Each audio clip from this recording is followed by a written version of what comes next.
Terima kasih. Ini pertanyaan keren ini. Dia udah tahu struktur kasusnya. Ini saya tidak mau bicara di sini. Saya rasa nanti di proses penyidikan Anda akan terbuka, nanti bisa terlihat. Oke? Karena kalau saya buka satu-satu, contohnya Anda bicara, apakah ini korporasi satu terus kemudian ini dipinjam, nah itu teknik penyidikan. Saya tidak akan cerita tentang itu. Oke? Saya tahu wartawan ini sudah tahu itu. Terima kasih. Pak saya, ya. Silakan Pak. Saya kira dari Kompas Betul. Ya, Pak. Ini kan ada 7 orang yang terlibat dalam kasus ini. Ya. Dan kredit macet sendiri ini sampai 129 miliar, 126 miliar. Oke, ini kan untuk pengajuan kredit. Kalau misalkan di aksi 20 miliar itu harus ada persetujuan dari direksi. Ya. Nah, apakah ada rencana pihak kejaksaan untuk memanggil direksi? Atau direktur utama dia yang menandatangani kalau misalkan ada pinjaman di aksi 20 miliar. Lalu dari 7 orang yang mengajukan kredit itu kira-kira siapa yang mengajukan kredit paling banyak dan berapa banyak? Terima kasih. Sejauh ini Ya. saya sudah perintahkan tim penyidik untuk memanggil bukan hanya pejabat pemutus kreditnya, direksi, tetapi komisarisnya pun saya perintahkan untuk panggil. Ya. Jadi penyidikan di tempat saya itu clear dan akuntabel. Cuma semata-mata saya hanya melihat teknik penyidikan itu.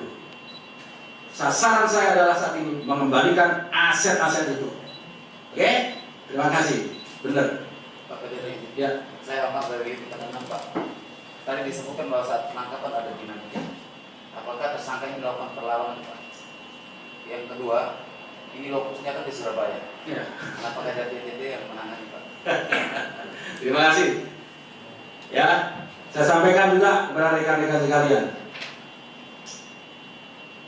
Jaksa saya juga menerima ancaman suratan demikian bahwa lokus deliktinya ada di Surabaya.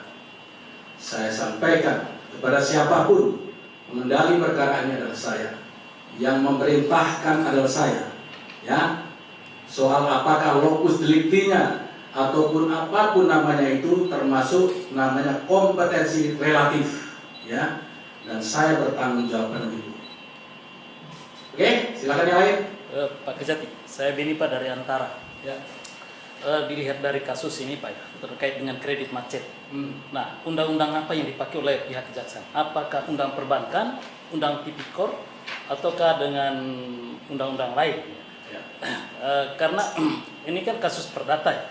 Nah, apakah ini juga melibatkan pihak-pihak lain di luar para debitur ini?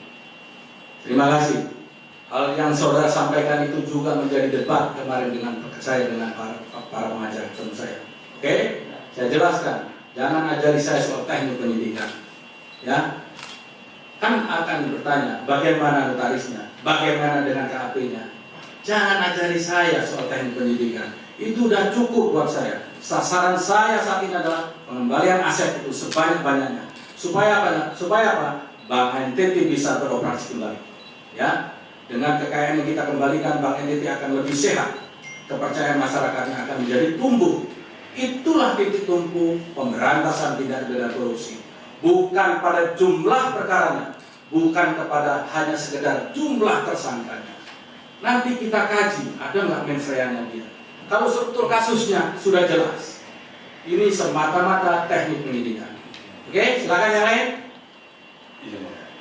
Ya. Tadi disampaikan bahwa ketika dilakukan penyidikan ada ancaman buat anggota Bapak. Ya. Ini ancaman ini dari mana dan dari siapa? Ya, ancaman itu berupa surat ditujukan, diancamkanlah mau dilaporkan ke sana. Kemarin saya bilang tidak ada ancaman itu. Saya bilang mereka ada di kendali saya bertanggung jawab. Yang mengancam siapa? Ya itu sudah berdekat kami. Ya.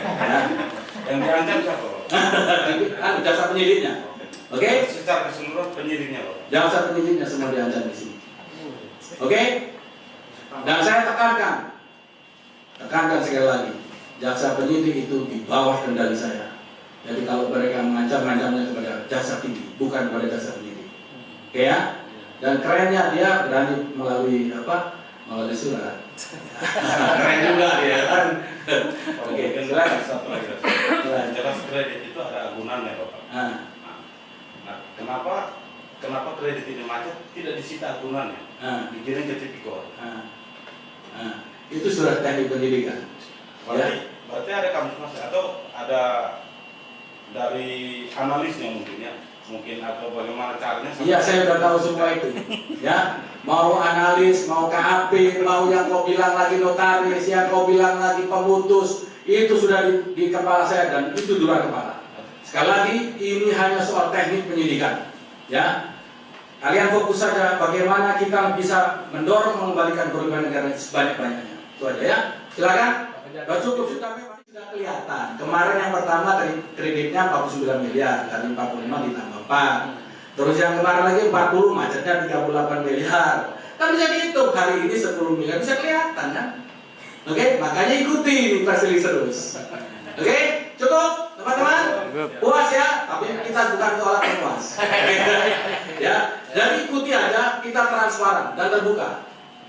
Maka saya bilang, datanglah panggilan kami, para debitur yang sudah saya tersangka. Anda bisa membuka, ngomong di dalam BAP kami, buka seluas-luasnya.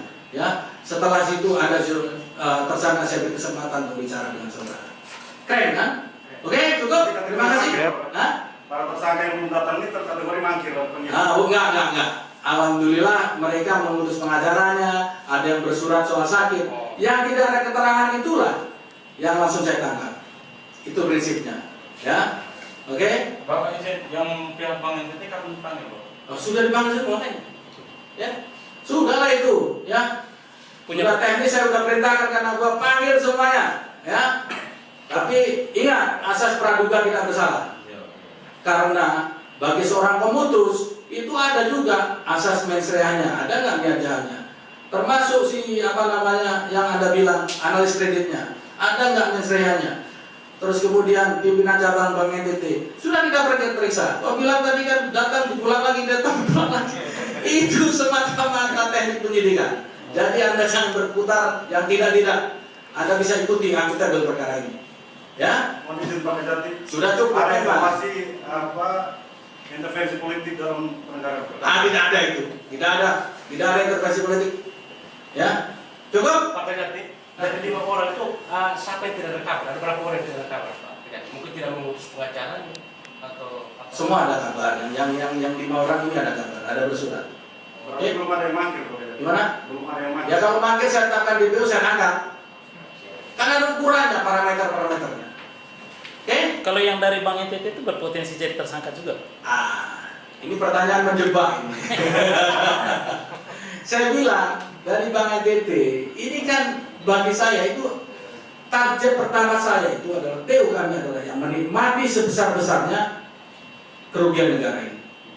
Nah kalau dari Bank NTT dari bawah sampai ke atas akan kita lihat ada nggak dia mens reanya. Kan gitu. Sekali lagi itu menyangkut teknik pendidikan. Oke, jangan diputar-putar kalian ya. Sudah cukup.